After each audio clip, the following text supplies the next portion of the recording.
Hi friends, welcome to my channel. ഇന്ന് ഞാൻ വന്നിരിക്കുന്നത് നമ്മൾ സവാള വെച്ചിട്ട് ഒണിയൻ റിങ് എങ്ങനെ ക്രിസ്പി ആയിട്ടുള്ള ഒണിയൻ റിങ് എങ്ങനെ തയ്യാറാക്കാം എന്നുള്ളൊരു വീഡിയോ ആണ്. അപ്പോൾ വീഡിയോ സ്കിപ്പ് ചെയ്യാതെ കണ്ടൊന്ന് സപ്പോർട്ട് ചെയ്യുക. നമുക്ക് ഈ സവാള റിങ് ഉണ്ടാക്കാനായിട്ട് ഞാൻ ഇന്നുകൊണ്ട് 4 സവാള കഴുകി എടുത്തിട്ടുണ്ട്. ഇത് നമുക്കൊന്ന് കട്ട് ചെയ്തെടുക്കാം. ഇങ്ങനെ വേണം കട്ട് ചെയ്യാൻ. കുറച്ച്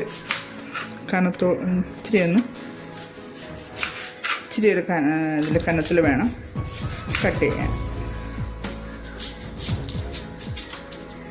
എന്നിട്ട് നമുക്ക് ഇതെല്ലാം ഒന്ന് ഇങ്ങനെ റൗണ്ടിൽ തന്നെ ആക്കിയെടുക്കണം. ഇത് ഓരോ ലെയറാക്കി എടുക്കാം.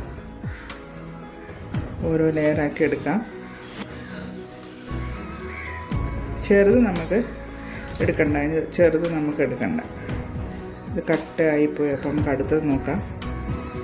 ഈ ചെറുത് ഇത് എടുക്കണ്ട. ബാക്കി നമുക്ക് എല്ലാം നല്ലതുപോലെ തന്നെ റിങ്ങായിട്ട് തന്നെ എടുക്കാം. അതെല്ലാം ഒന്ന് കട്ട് ചെയ്തെടുക്കട്ടെ. ഇതെല്ലാം നല്ലതുപോലെ ഉള്ളിയെല്ലാം ഞാൻ നല്ലതുപോലെ എടുത്ത് ഞാൻ വെച്ചിട്ടുണ്ട്. ചെറിയ പീസൊക്കെ ഇതേപോലത്തെ ചെറിയ പീസൊക്കെ ഞാൻ എടുത്ത് മാറ്റിയിട്ടുണ്ട്. അത് നമുക്ക് വേണമെന്നുണ്ടെങ്കിൽ എടുക്കാം. അപ്പം ഞാനത് എടുക്കുന്നില്ല. അപ്പോൾ ഇതേപോലെ ഓരോ ഇതളാക്കി എടുത്ത് മാറ്റി വെച്ചിട്ടുണ്ട്. ഇത് ഫ്രൈ ചെയ്യാനായിട്ട് നമുക്ക് മാവ് തയ്യാറാക്കണം. അതിനായിട്ട് ഞാൻ ഒരു അര കപ്പ് തികച്ചില്ല മൈദ മാവ് എടുത്തിട്ടുണ്ട്. ഇതിലേക്ക് നമുക്ക് കോൺഫ്ലവറും കൂടെ ചേർത്ത് കൊടുക്കാം. ഞാൻ 250 ml കപ്പിൻ്റെ അര കപ്പ് കൂടെ വരെയാണ് എടുത്തിരിക്കുന്നത് മൈദ മാവ്. ഞാൻ അതേപോലെ തന്നെ ഈ ഒരളവിൽ കോൺഫ്ലവറും കൂടെ ചേർത്ത് കൊടുക്കുന്നു. നമുക്ക് എരിവിന് ആവശ്യമായിട്ടുള്ള മുളക് പൊടി ചേർത്ത് കൊടുക്കാം. ഇന്നുള്ളിൽ മുളക് പൊടി ചേർത്ത് കൊടുക്കുന്നുണ്ട്.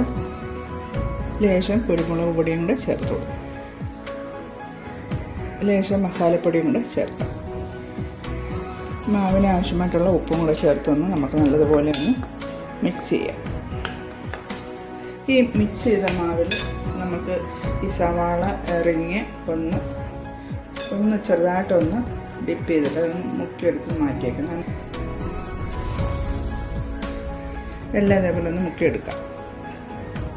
ഞാനിതെല്ലാം മുക്കിയെടുത്ത് വെച്ചിട്ടുണ്ട്. മാവിൽ ചെറുതായിട്ടൊന്ന് മുക്കിയെടുത്ത് വെച്ചിട്ടുണ്ട്. മാവിൽ നമുക്ക് കുറച്ച് വെള്ളം ചേർത്ത് ഒന്ന് കുഴച്ചെടുക്കാം. ഒരുപാട് അങ്ങ് ലൂസാവല്, എന്നാൽ ഒരുപാട് കട്ടിയാവല്. ഒരു മീഡിയം സൈസിൽ മാത്രമേ നമുക്ക് മാവ് തയ്യാറാക്കി എടുക്കാം.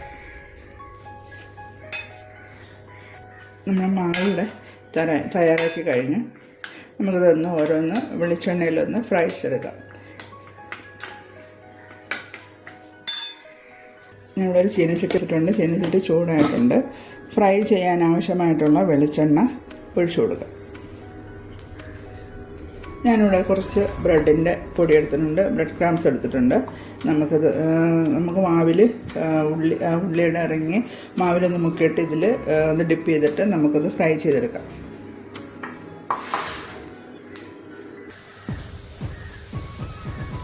നമ്മൾ ഒരു ഒണിയൻ റിങ് എടുത്തിട്ട് മാവിലൊന്ന് മുക്കിയതിന് ശേഷം ബ്രെഡ് പൊടിയിൽ ഇങ്ങനെ കുറച്ചൊന്ന് ഡിപ്പ് ചെയ്തതിന് ശേഷം നമുക്ക് ചൂടായ എണ്ണയിലേക്ക് ഇട്ട് കൊടുക്കാം.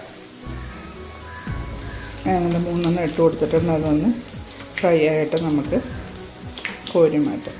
ഒരുപാട് അങ്ങ് ബ്രൗൺ കളർ ആവണ്ട, എന്നാലും ഒരു ഇടത്തിൽ നല്ല ക്രിസ്പി ആയിട്ടിരിക്കണം. അപ്പോൾ ആ ഒരു പരുവാകുമ്പോൾ നമുക്ക് എടുക്കാം. നമ്മളേതാണ്ട് ഒണിയൻ റിങ് തയ്യാറാക്കി കഴിഞ്ഞു. ഇതൊന്ന് മാറ്റി, ഇതൊന്ന് വെന്തിട്ടുണ്ട്. നമുക്കൊന്ന് പ്ലേറ്റിലേക്ക് മാറ്റി ബാക്കിയിരിക്കുന്ന ഇതേപോലെ തയ്യാറാക്കി വെച്ചിരിക്കുന്ന സവാള മൊത്തം നമുക്ക് ഇതേപോലെ ഒന്ന് ഫ്രൈ ചെയ്തെടുക്കാം. അങ്ങനെ നമ്മുടെ ക്രിസ്പി ആയിട്ടുള്ള സവാള റിങ് റെഡി ആയിട്ടുണ്ട്. നല്ല ക്രിസ്പി ആയിട്ടിരിക്കുന്നത് നല്ല ടേസ്റ്റാണ്. സോസിൻ്റെ കൂടെ അല്ലെങ്കിൽ നമുക്കിതിൻ്റെ ഒരു മുളക് ചമ്മന്തി ഉണ്ട്, അതിൻ്റെ കൂടെ തന്നെ ഇത് കഴിക്കാവുന്നതാണ്. കുട്ടികൾക്കൊക്കെ സ്കൂൾ വിട്ട് വരുമ്പോൾ ഇതേപോലെ തയ്യാറാക്കി കൊടുക്കുക. അപ്പോൾ വീഡിയോ ഇഷ്ടമായാൽ ഫ്രണ്ട്സിനും റിലേറ്റീവ്സിനും ഒക്കെ ഒന്ന് ഷെയർ ചെയ്ത് സപ്പോർട്ട് ചെയ്യുക. അപ്പോൾ അടുത്തൊരു വീഡിയോ ആയിട്ട് കാണും വരെ ബൈ.